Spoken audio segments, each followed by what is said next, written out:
ہاں عزیزان محترم، آج محرم کی 4 تاریخ ہے، آپ کے دل آمادہ ہیں امام حسین کو پرسا دینے کے لیے۔ ایک طریق عزا ہے ہمارا، 4 تک اصحاب کا ذکر ہوتا ہے۔ کل میں نے جناب حضور کا ذکر کیا تھا، آج اس صحابی کا ذکر کروں جسے حسین نے خط لکھ کر بلایا۔ اب وقت نہیں ہے، میرا پہلے ارادہ تھا کہ میں وہ رجس پڑھوں گا تو جناب حبیب بن مظاہر نے میدان کربلا میں پڑھی تھی، لیکن میں رجس چھوڑ رہا ہوں۔ اب میں وہ خط، امام حسین نے حبیب بن مظاہر کو خط لکھا۔ خط کے جملے کیا تھے؟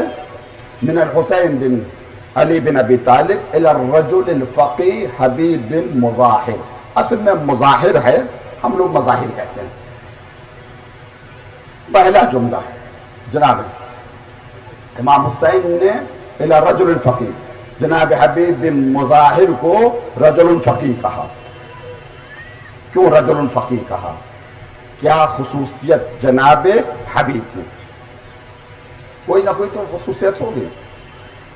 جب حبیب زخمی ہوئے ہیں، امام حسین سراہنے آئے ہیں، ایک جملہ کا حبیب درک یا حبیب لقد کنت فاضلا، تم بہت فاضل تھے، تختم القرآن فی لیلۃ واحدہ، ایک رات میں قرآن ختم کرتے تھے۔ فقی وہ ہے جو دین کو سمجھتا، رجل فقی۔ اس کے بعد اما بعد یا حبیب فانت تعلم قرابتنا من رسول اللہ، حبیب تمہیں پتا ہے کہ ہماری رشتہ داری رسول اللہ سے کیا ہے۔ کہنا چاہ رہے ہیں تم رجل الفقی ہو، قرآن سمجھتے ہو۔ حبیب قل لا اسألکم علیہ اجرا الا المودۃ فی القربى، پیغام یہ حبیب اجر رسالت ادا کرنے کا وقت آ گیا، اجر رسالت ادا کرنے کا وقت۔ فانت تعلم، تم جانتے ہو، وانت اعرف بنا من غیرک، تم اوروں سے زیادہ ہمیں جانتے ہو۔ اس کے بعد کا جملہ وَأَنْتَ ذُو شَيْمَةٍ وَغَيْرَةٍ، حبیب تم بہت غیرت دار ہو۔ میرے سمجھ میں نہیں آ رہا ہے کہ امام حسین نے جملہ خط میں کیوں لکھا حبیب تم بہت ہی غیرت دار ہو۔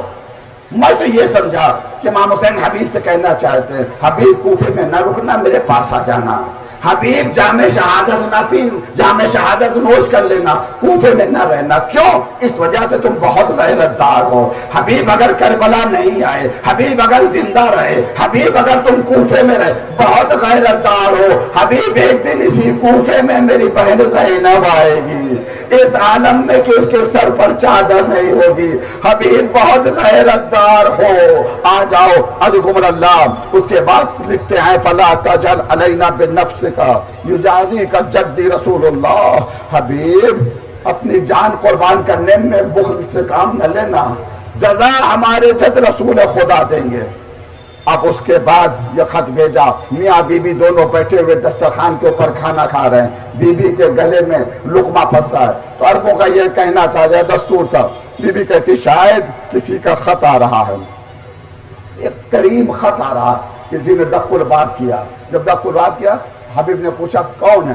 کہا انا قاصد الحسین، میں حسین کا قاصد ہوں۔ دوڑ کر خط لیا، پڑھا، چوما، بوسا دیا۔ بی بی نے کس کا خط ہے؟ کہا فرزند زہرا کا خط ہے۔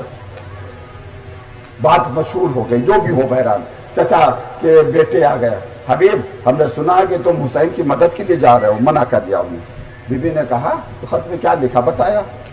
کہ حبیب تمہارا کیا ارادہ ہے؟ جو جملے ہیں روایت میں آئے ہیں، کانکا قاہر للخروج لنصرت الحسین، حبیب میں دیکھ رہی ہوں کہ تم حسین کی نصرت مدد کرنے کے لیے نہیں جا رہے ہو، گھر میں بیٹھے ہو۔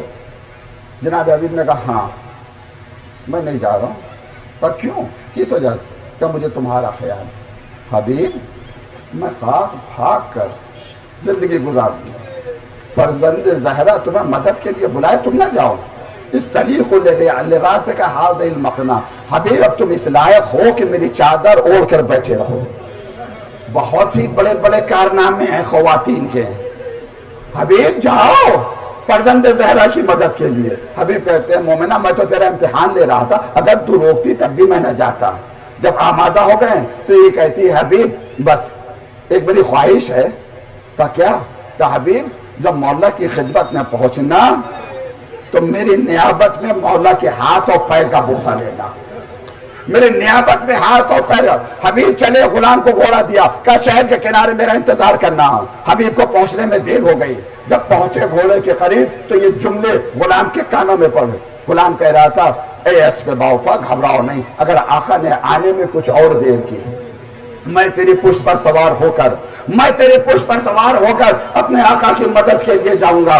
بس ہزاروں اتنا سننا تک حبیب طرف جاتے، ہائے میرا آقا اتنا مظلوم ہو گیا کہ غلام مدد کے لیے تیار ہے۔ انت حر لوجہ اللہ، جاؤ میں نے تمہیں آزاد کر دیا۔ غلام کہتا ایسی آزادی مجھے نہیں چاہیے، حبیب جہاں آپ جا رہے ہیں وہاں میں بھی جاؤں گا۔ غلام کو لے کر آئے، اب ادھر کا منظر سنیے۔ حسین نے 12 علم بنائے، 11 بانٹ دیے، ایک رو کے رکھا۔ کسی نے کہا مولا یہ کس کا ہے؟ کہا اس کا لینے والا آ رہا ہے۔ اب جب دیکھا 7 محرم تھی جب حبیب کربلا پہنچے ہیں، اور ساتھ ہی محرم سے پانی بند ہوا ہے۔ اجرم اللہ آزادارو، محرم کی 4 تاریخ ہے۔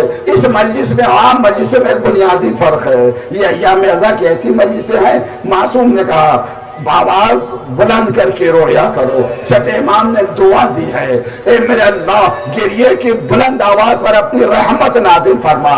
جو بلند آواز سے یہاں روئے گا قیامت میں اسے رونا نہیں پڑے گا۔ کچھ دیر کے بعد کوفے سے ایک گرد نمودار ہوئی، آواز دی عباس آنے والے کا استقبال کرو، علی اکبر آنے والے کا استقبال کرو۔ حبیب آئے، اصحاب میں خوشی آ گئی، بس مجلس تمام ہو رہی ہے، اصحاب میں خوشی آ گئی۔ زینب نے کہا یہ خوشی کا سبب کیا ہے؟ فضہ نے کہا حبیب ابن مظاہر آئے۔ فضہ جا کر حبیب کو میرا سلام کہہ دو۔ فضہ در خیمہ پر آئی، حبیب علی کی بیٹی نے تمہیں سلام کہا۔ بیت نہ سننا تھا، روایت کا جملہ لطمارا وجہی، حبیب نے اپنے چہرے پر تماچا لگایا، اسی کو ماتم کہتے ہیں۔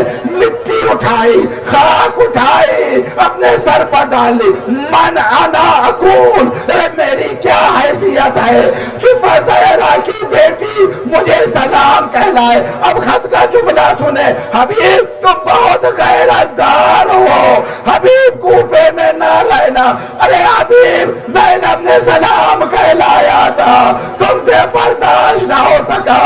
یہی زینب ہے، سر پر آئینہ ہے، سر پر چادر نہیں۔ اجبر اللہ، میں مجلس تمام کر دیتا اگر ایام ازا کی مجلس نہ ہوتی، اگر یہ محرم کی مجلس نہ ہوتی۔ حبیب بہت غیرت دار ہو، زینب کی بے پردگی، زمانے کا امام، مجھے نہیں پتا کہاں ہے، غروب کا وقت ہے، شاید کربلا میں ہو، شاید ہم گناہگاروں کو دیکھ رہا ہو، آپ پر رو رہے ہیں، آپ کی آنکھوں سے آنسو گر رہے ہیں، مگر زمانے کا امام خون کے آنسو روتا ہے۔ کسی نے پوچھا مولا کس مصیبت پر خون کے آنسو روتے ہیں؟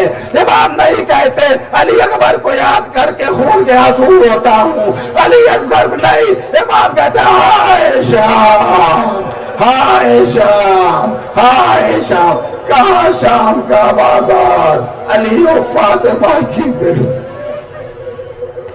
سیعلم الذین ظلموا انا للہ و انا الیہ۔